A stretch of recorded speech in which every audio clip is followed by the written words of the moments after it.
अगर आप सिंगल लड़के हैं तो आप चाहते हैं कि आपकी कोई गर्लफ्रेंड हो और इसके लिए आप किसी नई लड़की को अप्रोच करते हैं। कुछ समय के बाद आपकी उससे दोस्ती हो जाती है और वो आपकी गर्लफ्रेंड बन जाती है। तभी आपको एहसास होता है कि ये लड़की आपके भरोसे के लायक नहीं है। उसके बिहेवियर में कुछ ऐसा है जो आपको बार बार याद दिलाता है कि शायद ये लड़की ट्रस्ट के लायक नहीं है। तो ऐसे क्या साइंस है कि जाने कि वो लड़की ट्रस्ट के लायक नहीं है, ये मैं आज आपको इस वीडियो में बताऊंगा। तो जो लड़की ट्रस्ट के लायक नहीं होती है, आपके भरोसे के लायक नहीं होती है, उसमें पहला साइन ये होता है कि वो ढेर सारी झूठी बातें आपको बताती है और वो अलग अलग समय में आपको अलग अलग कहानियां सुनाएगी और उसकी कहानियां कभी एक दूसरे से मैच नहीं होंगी। फॉर एग्जाम्पल, वो आपकी सिंपैथी पाने के लिए आपसे झूठी बातें सुनाएगी कि उसका बॉस काफ़ी बुरा है, ऑफिस में लोग उसके साथ बुरा सलूक करते हैं और ऑफिस के अलावा घर में भी लोग उसके साथ बुरा सलूक करते हैं। उसके फैमिली का बर्ताव उसके साथ अच्छा नहीं है, ऐसा वो बताएगी आपकी सिंपैथी पाने के लिए। मगर जो स्टोरीज आपको बताएगी वो अलग अलग टाइम में अलग अलग होगा, उसमें कंसिस्टेंसी नहीं होगी और ये एक साइन है कि वो लड़की आपसे झूठ बोल रही है। उसका पर्पस आपके दिल में अपने लिए हमदर्दी पैदा करना है, मगर वो आपको झूठी कहानियां सुना रही है। क्योंकि अगर कोई सच्ची कहानी होती है, कोई सच्चा इवेंट होता है, उसे हम जब भी सुनाएंगे कंसिस्टेंसी के साथ सुनाएंगे। मगर अगर हमारा वर्जन हमेशा अलग अलग समय में अलग अलग होगा, इसका मतलब ये है कि हम झूठी कहानी सुना रहे हैं और हम भूल जा रहे हैं कि पिछली बार हमने किसको कौन सी कहानी कैसे सुनाई थी। तो जो लड़की भरोसे के लायक नहीं होगी, वो अपने काम के लिए रिस्पॉन्सिबिलिटी खुद नहीं लेगी। कोई भी काम करेगी, उसमें कुछ भी खराबी हो उसकी जिम्मेदारी किसी और पे थोप देगी। फॉर एग्जाम्पल, अगर आप किसी इंपॉर्टेंट ओकेजन में उसको बुलाते हैं और वहाँ पे वो काफ़ी देर से आती है या नहीं आती है और बाद में आप पूछते हैं कि क्यों नहीं आई तुम, तो बोलेगी कि मेरे फ्रेंड्स ने मुझे यहाँ बिजी कर रखा था,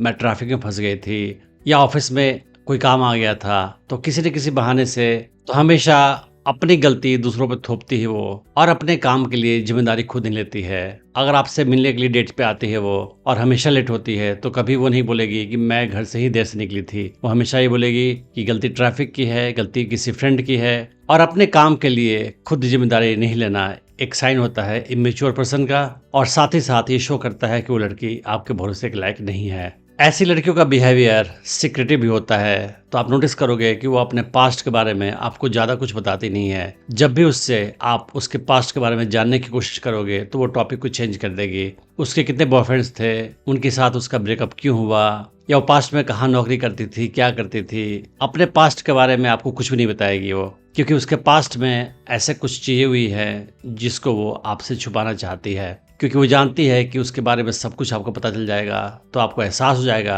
कि वो आपके भरोसे के लायक लड़की नहीं है, इसीलिए अपने सारी बातें आपसे छुपाती है। कुछ लड़कियां इस हद तक जाती है कि अपने सोशल मीडिया प्रोफाइल भी अपने बॉयफ्रेंड से छुपाती है और बोलती है कि मेरा कोई सोशल मीडिया अकाउंट है ही नहीं। तो अगर कोई लड़की ऐसा बोल रही है कि मेरा कोई सोशल मीडिया अकाउंट है ही नहीं, इसका मतलब है कि आपसे अपनी सारी बातें छुपाना चाहती है, नहीं चाहती है कि आप उसके सोशल मीडिया प्रोफाइल को एक्सेस करें और उसके पास्ट के फोटोज को देखें ताकि आपको उसके बारे में कुछ जानकारी हो सके। तो ऐसी लड़की अक्सर अपना मोबाइल फ़ोन भी आपसे छुपाएगी, क्योंकि हो सकता है कि वो मल्टीपल लड़कों से बात कर रही हो, उनके साथ डेट पे जा रही हो और वो नहीं चाहती है कि आपको इस बात की जानकारी मिले। इसीलिए अपने फ़ोन की सारी जानकारी, डेटा, इन्फॉर्मेशन आपसे हाइड करती है। वो नहीं चाहती है कि आप उसके बारे में सच्ची बातें जानें। ऐसी लड़कियाँ अक्सर आपको प्रॉमिस करती है, वो पूरा नहीं करती है।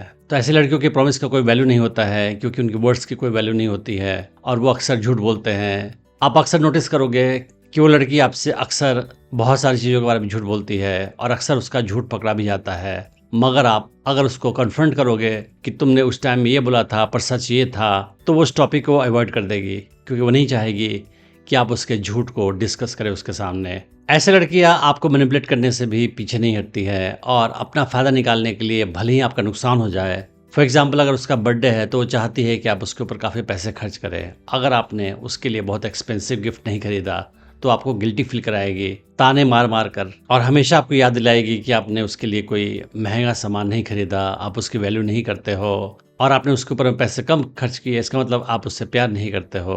तो ये सारे इमोशनल मैनिपुलेशन के टैक्टिक आप पे यूज़ करेगी वो, ताकि उसका आपसे ज़्यादा फायदा हो सके, भले ही आपका नुकसान हो जाए। ऐसी लड़कियों का इंटरेस्ट आप में ज़्यादा नहीं होता है, तो हो सकता है कि वो आपके अलावा किसी और लड़के को भी डेट कर रही हो या कुछ समय के लिए आपके साथ हो किसी खास फायदे के लिए। तो आप नोटिस करोगे कि जब भी आप कभी दुखी होते हो, कभी परेशान होते हो, तो आपको कोई इमोशनल सपोर्ट वो प्रोवाइड नहीं करती है वो आपके पास तभी आती है जब उसका कोई फ़ायदा होना होता है। आप कभी भी किसी भी परेशानी में हो, आपको उससे कोई हेल्प नहीं मिलती है और आपकी कोई भी सीरियस बात वो सुनना भी नहीं चाहती है। उसका इंटरेस्ट ऐसी चीज़ों में होता भी नहीं है और ये साइन है कि उसका इंटरेस्ट आप में एक्चुअली है ही नहीं। ऐसी लड़कियां अक्सर गैसलाइटिंग टेक्निक का भी यूज़ करती हैं। तो गैसलाइटिंग टेक्निक में क्या होता है कि आप दूसरों को ये यकीन दिलाने की कोशिश करते हो कि जो आपने देखा या सुना वो सब झूठ था और आपका वहम था। तो फॉर एग्जाम्पल, आप उसके किसी खास गलत बिहेवियर के लिए उसको टोकोगे, डिस्कशन करोगे, तो वो बोलेगी कि नहीं, ऐसा तो कुछ हुआ ही नहीं था, तुम्हें भ्रम हो रहा है, तुम्हारी मेमोरी अच्छी नहीं है, तुम कुछ और समझ रहे हो, ऐसा कुछ हुआ ही नहीं था। तो ये भी इमोशनल मैनिपुलेशन का टैक्टिक है जो लड़कियां अक्सर यूज़ करती है अगर वो ट्रस्टवर्दी नहीं है। तो जो लड़कियां ट्रस्टवर्दी नहीं होती है उनके बारे में आप एक और तरीके से जान सकते हो। वो तरीका ये है कि आपके फ्रेंड्स या लोग जो आसपास हैं आपके, वो उस लड़की के बारे में ज़्यादा अच्छा आपको इवैल्यूएशन देंगे, क्योंकि आपके मन के अंदर उस लड़की के लिए इमोशनल फीलिंग्स है, रोमांटिक फीलिंग्स है। तो आप उसको ऑब्जेक्टिवली देख नहीं पाओगे कि वह कैसा बिहेवियर दिखा रही है, मगर आपके आसपास के लोग या आपके फ्रेंड्स उसके बिहेवियर को ज़्यादा न्यूट्रल तरीके से देख सकते हैं, ज़्यादा क्लियरली देख सकते हैं और वो आपको बताएंगे कि ये लड़की का बिहेवियर सही नहीं है, ये ट्रस्टवर्दी नहीं है, ये तुम्हारे लिए अच्छी नहीं है। तो अगर आपके फ्रेंड्स या आपके आसपास के लोग भी ऐसा कुछ उस लड़की के बारे में बोल रहे हैं तो आपको उनकी बातों को सुनना चाहिए, क्योंकि कितनी बार क्या होता है कि हम इमोशंस में इतने डूबे होते हैं कि हमें एहसास नहीं होता है कि कौन लड़की हमारे लिए सही है और कौन सही नहीं है। तो इन सारे साइंस का इस्तेमाल करके आप जान सकते हैं कि आपकी लाइफ में जो लड़की है वो भरोसे के लायक नहीं है। फिर आपको किसी और भरोसेमंद लड़की की तलाश करनी है और उसे अपना गर्लफ्रेंड बनाना है। मैंने डेटिंग टिप्स की सीरीज में और भी वीडियोस बनाई है, आप उन्हें भी चेक कर सकते हैं। मैं उम्मीद करता हूँ कि इस वीडियो से आपने बहुत कुछ सीखा होगा। Thanks for watching the video.